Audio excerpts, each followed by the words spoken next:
How's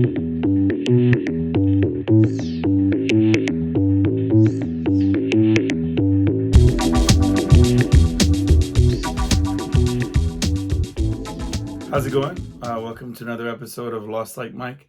I'm your host, Mike Gonzalez, and I just finished coming back from purchasing something that I want to get into talking about. It's so fresh on my mind that I'm just needing to get it off my chest. But before I do that, thank you for subscribing. Thank you for coming by and hanging out for a little bit and talking with me. Thank you for the messages at lostlikemike@gmail.com. And anyway, I've been looking for a bass amp. My new rule is that I'm just not going to buy things that, to resell them or to do other things like that. Not right now. I want to just focus on some things that I need, things that I want to get, to do different projects that I'm working on. One of which was getting a bass amp.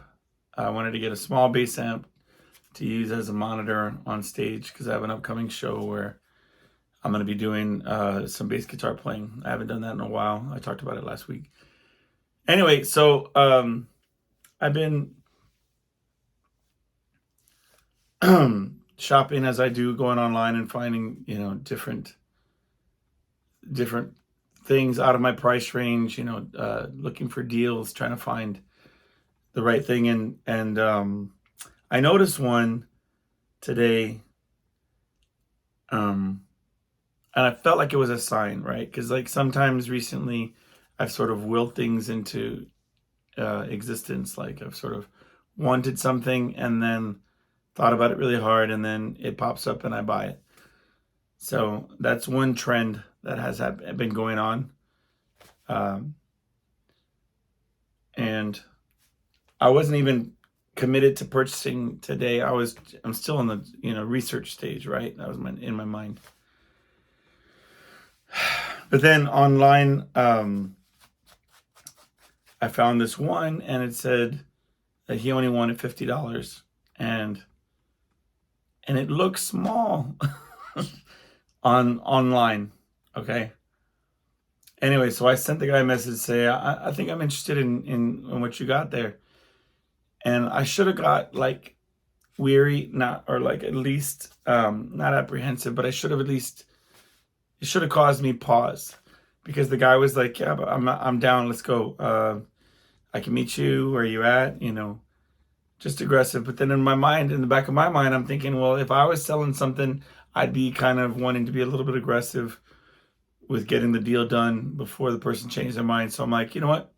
I'm not dissuaded. I'm not going to shy away from this. I'm still going to go try to meet this fella. And so I sent him the message where I was going to be at. And I was out and about doing some things. All right. We were supposed to go to this one store because they were having live reindeer in the store. My daughter wanted to see this live reindeer. But the reindeer got delayed. And it was so funny because, well, it wasn't so funny, but they go on the intercom and the lady starts making up some excuse. And you could tell that she was tripping up on her words because she was like, she wanted to say that the reindeer were delayed because they were caught up in the fog and that Rudolph was was not around to help them get out. So, it's taking them longer to get here. It was kind of what you felt that she was trying to say. But she started off by saying, we just got word that the reindeer are lost and they can't find their way. And you can hear all these little kids gasping, what's going to happen to the reindeer? And then she's like, oh, and they don't have Rudolph to help them. So, it's like, geez, you try to traumatize these children. Just tell them that they got backed up on 35 highway, with some traffic. I mean, it's, kids don't give a they just want to know that it's going to happen eventually. But anyway, so we were doing that and the guy said, yeah, I'll go to meet you over here by that. So he went over to where we're doing some shopping prior to that, you know, that visit. And then he's like, if you want to come meet me out by the, because it's big. And I said, okay, well, it's 115, you know what I mean? 115-inch speaker. It shouldn't be that, but whatever. I'll go out to your car, like out to the parking lot. And he had a power converter in his vehicle, and he plugged it in. And look, here's the thing, not a judgment, but the guy's talking, and between the way he looked, the way that the condition of his vehicle, I could tell he needed the money.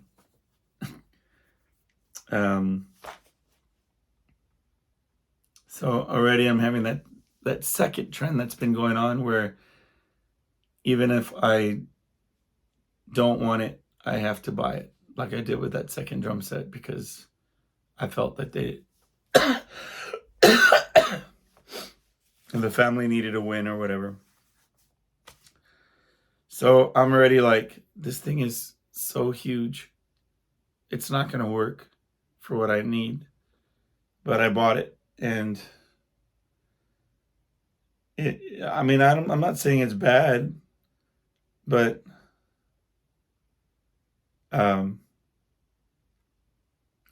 it's just, there's no way I'm going to be able to carry that.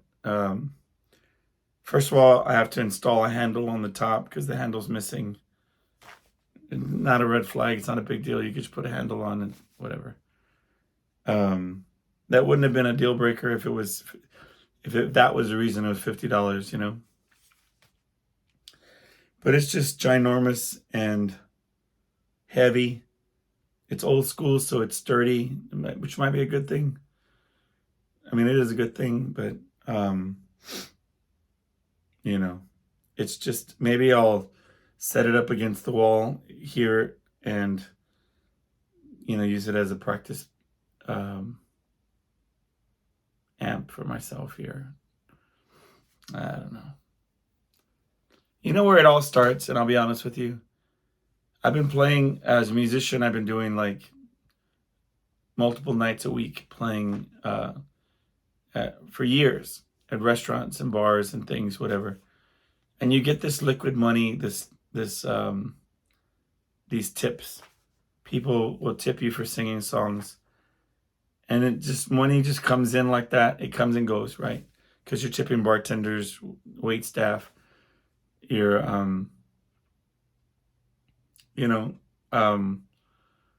it doesn't. What I do is I give half of whatever tips I get, I give to my wife. I tell her, look, this is money you could spend on whatever you want.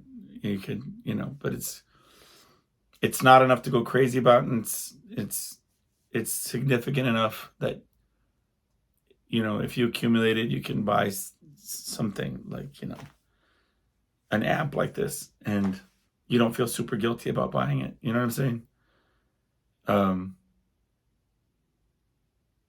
And I'm sure that there's an economist or somebody out there going, penny saved.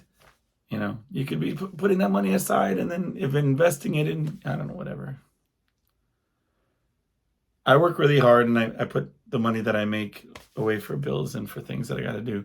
I'm just saying that if you don't spend money on yourself, then you end up resenting the fact that you're giving all of your money over to somebody, you know what I mean? Or to a greater purpose,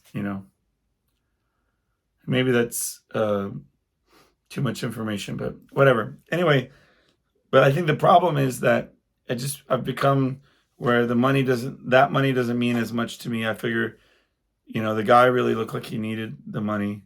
He was really trying to sell it. And he was like doing the whole like, so tell me, you play in a band? What kind of music you play? I don't know, this would really be good for you. And I was like, listen, friend, here's the money. I'll take it, you know.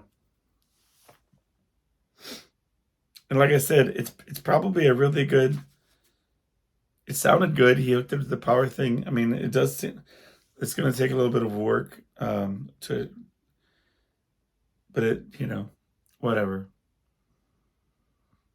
It's just the bottom line was that I have to be careful because I have a tendency to do that. So now I don't have a bass amp that I could take to the show, but and I'm not going to sell this one, but I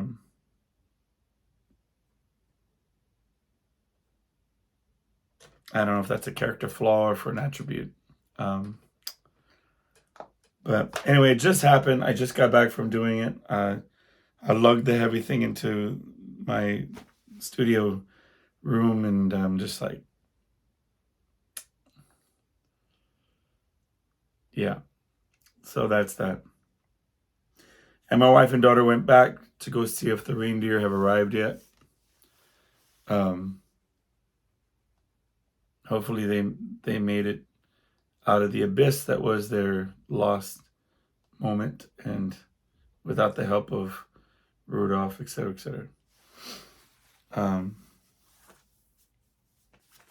I stayed out of it. There was a moment where my wife and daughter were talking, and my daughter was doing the hard-hitting questions about reindeer, trying to trick my wife up about like, well, aren't they at the North Pole and all this kind of stuff. And I was like, I'm having no part of that chain of lies. Look, it's bad enough that the elves painted my nails, Elf on a Shelf. I woke up this morning, my daughter's like, hey, the elves put up a sign that said that they opened up their nail salon and got to paint somebody's nails last night. And we checked all the toys and everything, and it turns out that it had to be you or whatever. And my nails were all red with stripes and all kind of nail polish. And so I play ball, man. Okay, I get down. I participate. I'm just saying, when it's 20 questions and they're trying to trick you up, I'm just not going to have that. I don't want to be the reason. I didn't sign up for interrogations. But kudos to my wife. I tell you what, and credit should go to where it's deserved.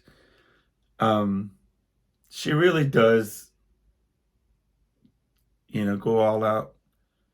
Every year, like she participates with these, I don't know if she goes online and researches like creative ways to do Elf on a Shelf and to participate and be part of all that.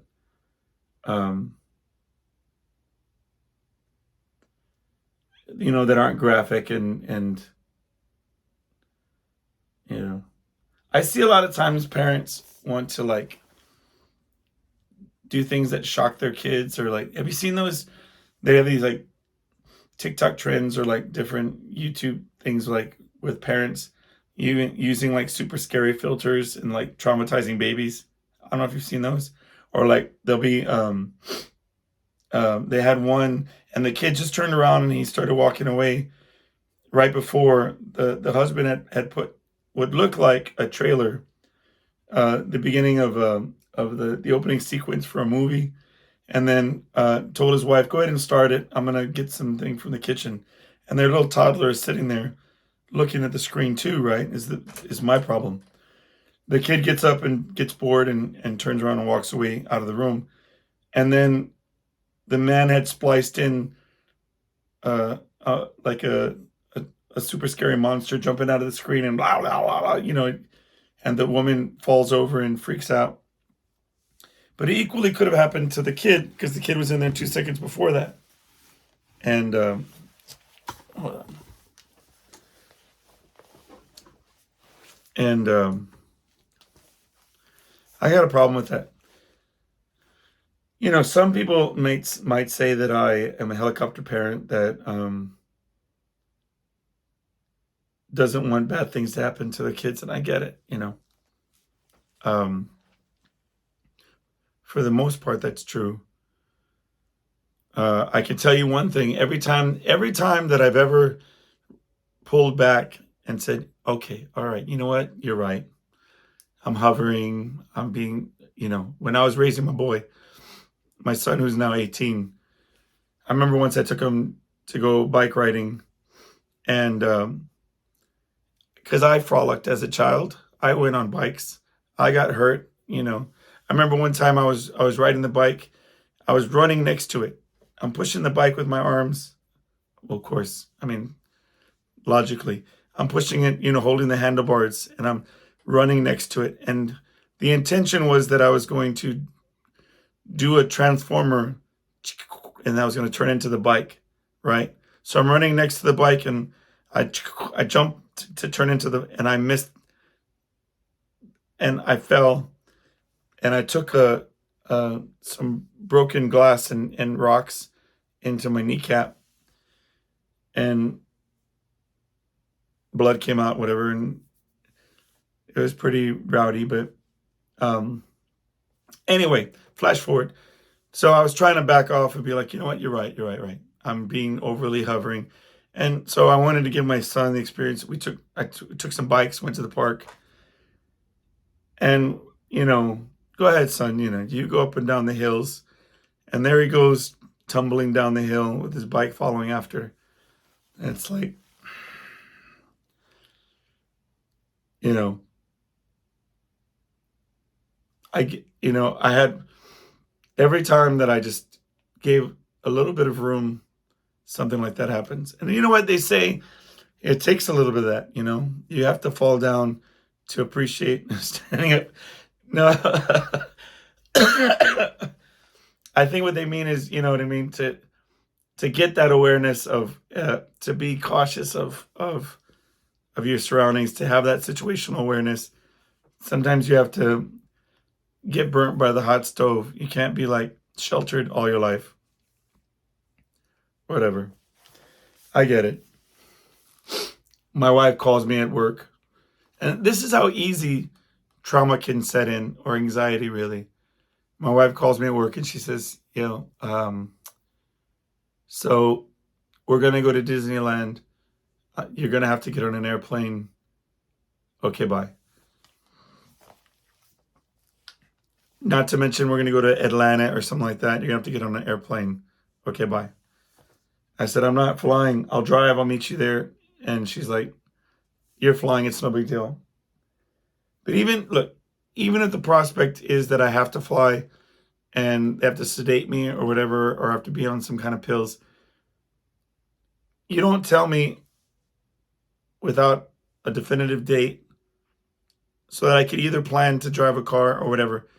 Give me the illusion that this is not happening, because if not, it plants its seed in my mind and I get the sweaty palms and start freaking out.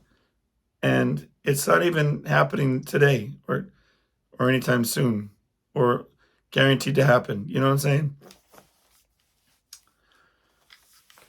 I don't know why I got into that, but you know, I've gotten to the age where I feel like maybe I'm just not going to fly, right?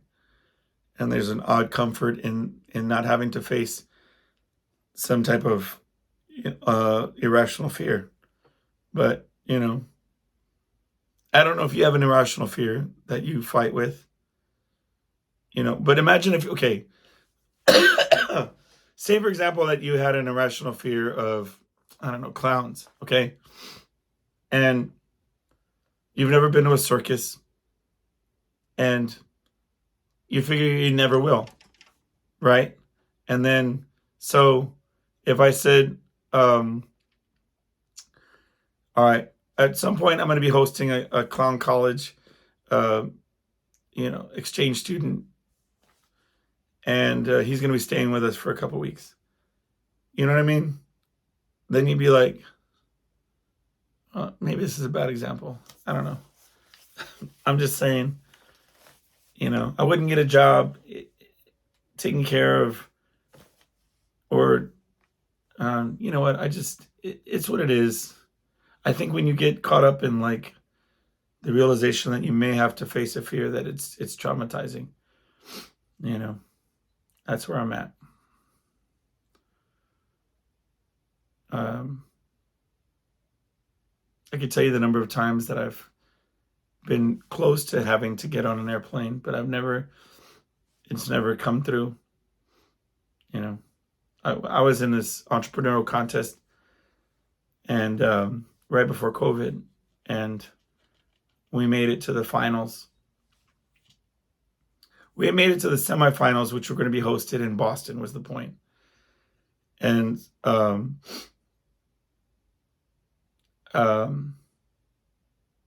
and then COVID happened, and so nobody was being allowed to fly in airplanes. But I was talking to my professor, and I was like, dude, there's no way. I didn't come out and say it, but I was like, listen, I'm going to drive to Boston. Just want to let you know, so that if you need a car while we're there, we'll have my car, and we'll be able to cruise around and like get to different spots. He's like, why? Like, you can, we're going to fly in and be bussed around. I was like, well, it's because I have to drive. I want to be in my own car. And then he just messaged me back, and it was like, you're flying, period. And that was it. And then the palms were sweaty, and, etc. But then COVID hit, and it was like, nobody can fly. And it was supposed to be that the contest was postponed. Thank you for participating. Sorry, better luck next year. And then we were hit up, like closer to the summer, and they said that they were going to do a virtual semifinals and finals, and we made it all the way to the finals. But we lost because somebody, obviously had invented something better than what I had. I don't know. I don't know who won that year, but we didn't make it all the way. But and then, you always question, like, well, whether, like, if you, because when they said here comes the semifinals in Boston, we were gung ho. We were like going hard with our, like, the whole pitch and the product development, and everything was all full steam ahead. And then when they're like, it's canceled, and we were like, we're looking at graduation, we just sort of put it down, to be honest. We just backed off. It was going to be like $600 just to get the prototype of my invention, which in retrospect is not that much. But inevitably, what we were looking for was like a product that you could take that prototype, hand it to a manufacturer, and say, go, make a bajillion of these. And I should have continued on, but it was a weird time because my product was going to be used, well, it can be used in large group gathering sort of environments. And the whole idea was like, at that time, it was like, it was a global pandemic on the horizon, and the prospect of people getting together was just like not happening. So it was disheartening, and it kind of put a damper on the whole thing. And the point being that when they said, hey, guess what? Remember that contest y'all were in? We're going to go ahead and host it online. We had been so far removed from doing the stuff that it was like a scramble to get, ourselves back on track. So I'm not using it as an excuse, because if it was a viable product that we really believed in, then perhaps we should have just kept to it, right? Just kept on it, for good or for bad. But I guess Sometimes I look back and I think maybe it was something that I'd be interested in doing again, but my attitude just shifted. Like the last time I was going about doing it, I was like, I got a provisional patent application, and I had a patent on certain aspects of the products, like um, certain components of the product were patented. But if you're gonna, anyway, all this is not interesting to y'all. Bottom line was that if I was gonna mess with it again, I wouldn't worry about all that. I would just come out with a product and market it to the largest scale that I could until people stole the idea and ran with it, which is fine with me. I'm not greedy. I wouldn't be obsessed like I was back then with, you know, all that patents and ownerships and stuff. Anyway, so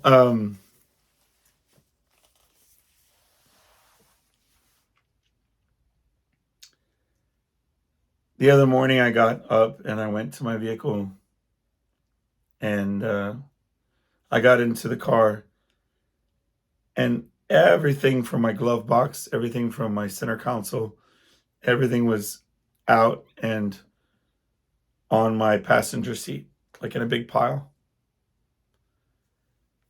And right away I call my wife. I said, "Did you get it? Did you get into my car, like, for any reason?" And she said, "No, I haven't been in your car. I don't go in your car." And it turned out somebody broke into my vehicle, and we knew that there was like a rash of like break-ins in the area. But the typical MO was that they were breaking into cars that were unlocked. And so at first glance, I looked around. I didn't have anything of value in the car. It turned out they stole something that had sentimental value. My son, for the first time, bought me a Father's Day gift out of his own money. It was this Swiss Army knife, and on the side in wood was carved like one of those laser writers, and it said "Number One Dad" or whatever. But it was the idea that he had wanted to get me something, went into a store, and used his own money to purchase it was the big kicker. That he had done that for me. They stole that. Like I said, I didn't have a lot of, and then they stole a roll of antacids, those SOBs, because I was driving and I was like, man, I feel like heartburn. And I went to the spot where they're at and they were gone. And I thought, man, that's cold-blooded. Like, what? Of all the dumb things that you could take. And then, like, on the pile of stuff, it turned out that I had a Mother's Day card for my mom. And it was blank because the way that I write my cards for people is I wait until I'm about to deliver it, because I want it to be not planned out and scripted. I want much like the show. I want to sit down and just speak from the heart and just, and write something out. But they set the card on top of the pile, right? Because, I mean, I'm sure it was just the way that they threw the stuff all together and then whatever. But in my mind, I'm like, okay, cool.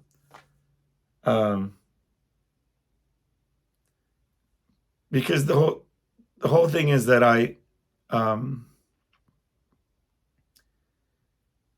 obviously it's been a long time since Mother's Day, and I've seen my mom many times since, but you get distracted and you forget. And then it was in the glove box, so I just never gave her a Mother's Day card. What's the point?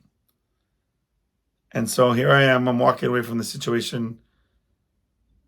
Somehow it's my fault that they broke in because I left the car unlocked.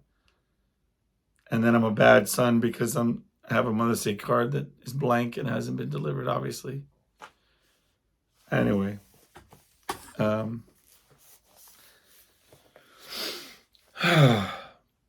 but it bummed me out a little bit, you know what I mean?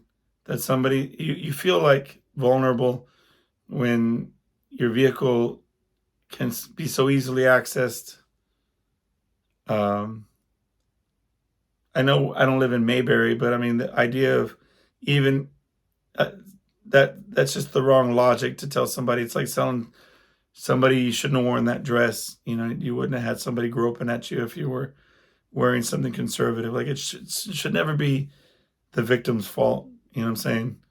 Like, even if I have an unlocked vehicle, that's not asking for it. It just, it turned out that night before that I was carrying groceries in and I had my hands full and thought that I locked it, whatever. I'm not saying that it's equivalent. I'm just saying I'm making a comparison, all right? Take it easy.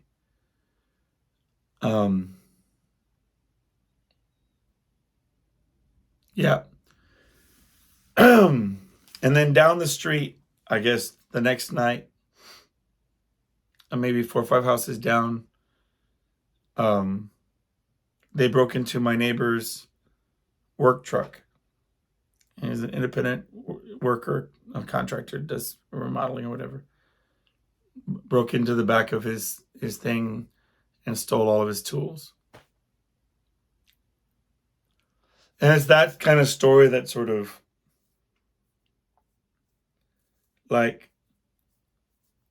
I don't know how much sympathy anybody's supposed to have for the people that are perpetrating these crimes.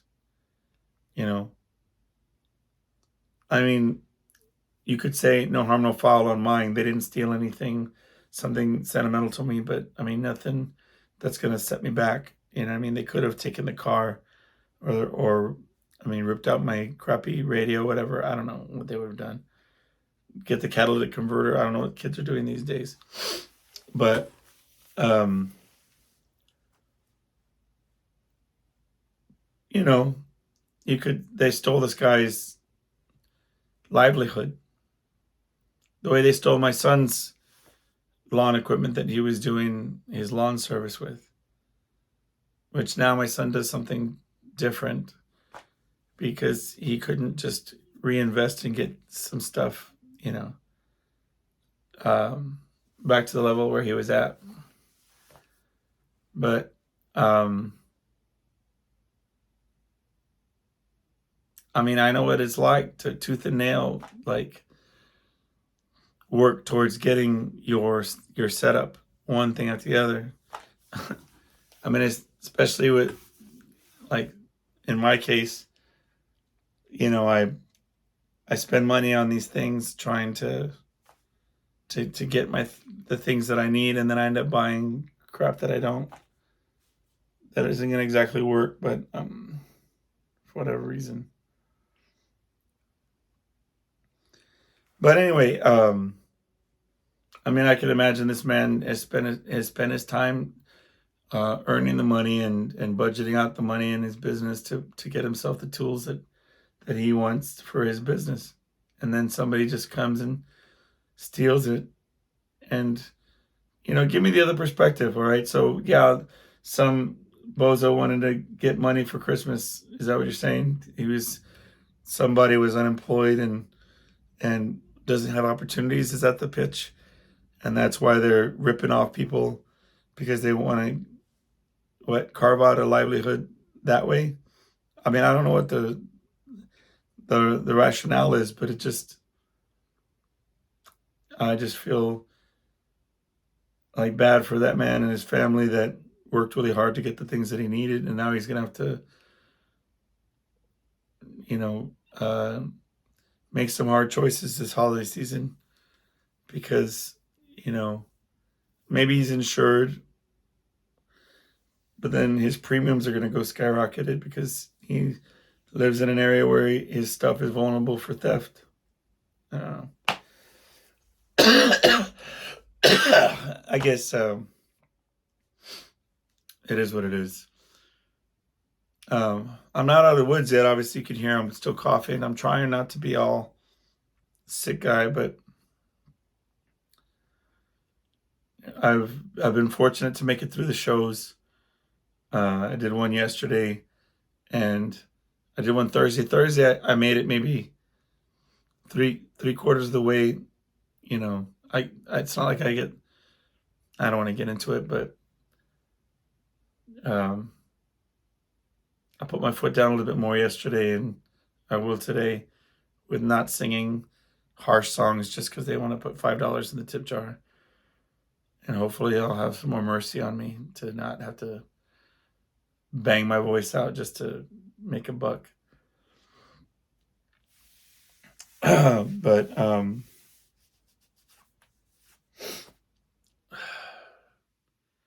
if I can make it through today, then I'll have a good solid week before Thursday. I can just get good rest and good vitamins and see if I can make it, 100%. Because once the holiday hits, I got a lot of shows and I have to be on it. It's not, it's funny because the singing is, your body is the instrument. It's not, I get it. Like, you as a person has to play. If you're the guitar player or the drummer or whatever, you have to physically perform but you could be, I am a guitar player. I've been super sick and my fingers will still do what they need to do. I could be green and be miserable and still perform, but when you sing and your voice is out, or there's a strain on your lungs or your throat, your sinuses, it's so hard to make it through. To not be raspy when you don't want to be, not to be all gummed up and nasally.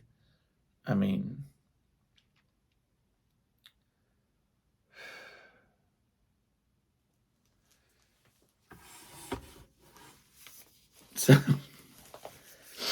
my wife comes to me and she says, she's all up in arms about something. Oh, I can't believe it. She's just mad. I'm going to write an angry letter. I said, okay. I'm going to make an angry letter and I'm going to leave it on their front doorstep. I said, what's the matter, honey? What's going on? No, you just don't understand. I'm so angry. I have the mind to go talk to them. I said, listen, what is happening? She said, there's a neighbor down the street and they walk their dog every day just to our yard and to the neighbor's yard, and they make their dog poop in our yard. And at this point, I'm right there with her. What do you mean they take their dog directly to our yard to poop? Well, yeah, they bring their dog and they walk it and they sit in our yard and they wait for it to go poop. And I said, and they just leave it there? No, he picks it up. And I said, what's the problem then? There's other houses. He's got a front yard and a backyard. They can go poop there. And I said, but he picks up the poop. Well, our dog goes crazy when he watches their dog poop. Okay, so the dog gets entertained and the guy picks up the poop? I don't see the problem. Well, the reason I bring it up is because it doesn't seem like a crystal clear issue to my wife, and she said that I needed to say it on the show and to get the opinions of the people.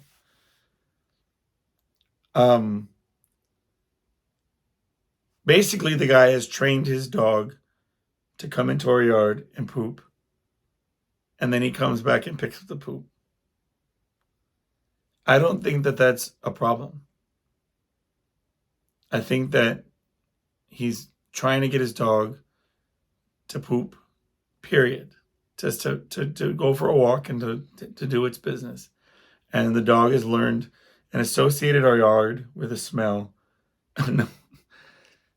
He just, like dogs have they smell like a scent of like certain things, and they remember where they can go to do their business. It doesn't make my yard smell bad, especially since the guy picks up the poop. I mean, pooping in itself shouldn't make anybody mad. Just go to my backyard. I have to pick up 15 pounds of poop a week with my dog.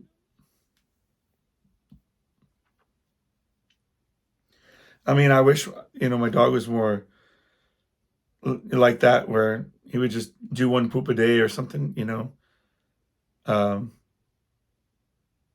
but I have no timer on my dog. I took my dog one time I took my dog on a walk and she pooped. And I've taken her a bajillion times walking. She never has any interest in doing any business.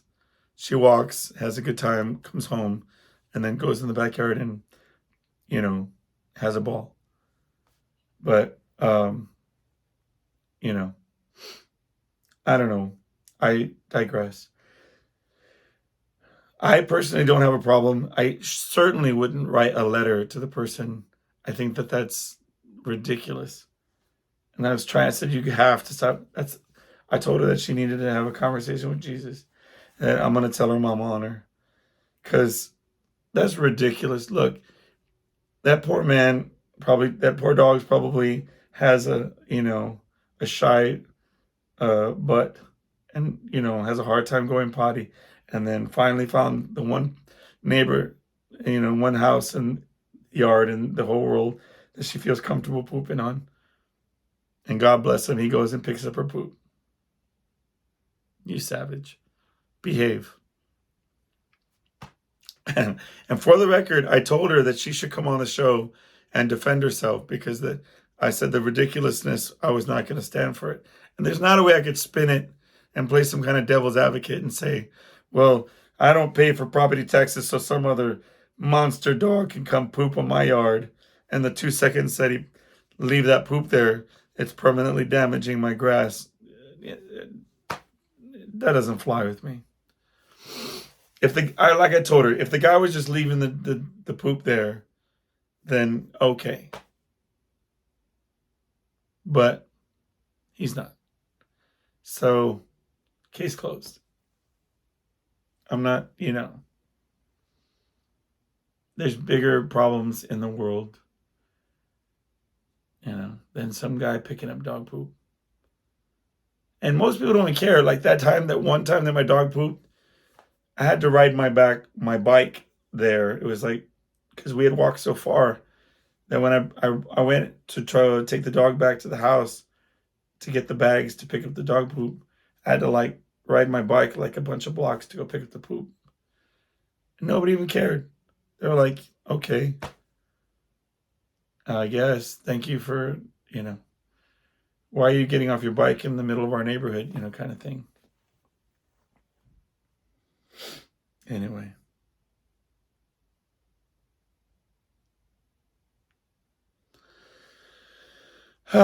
What a week, guys. I hope you're enjoying your holidays. I hope you're having fun and doing all your shopping and whatnot and arranging to see your family.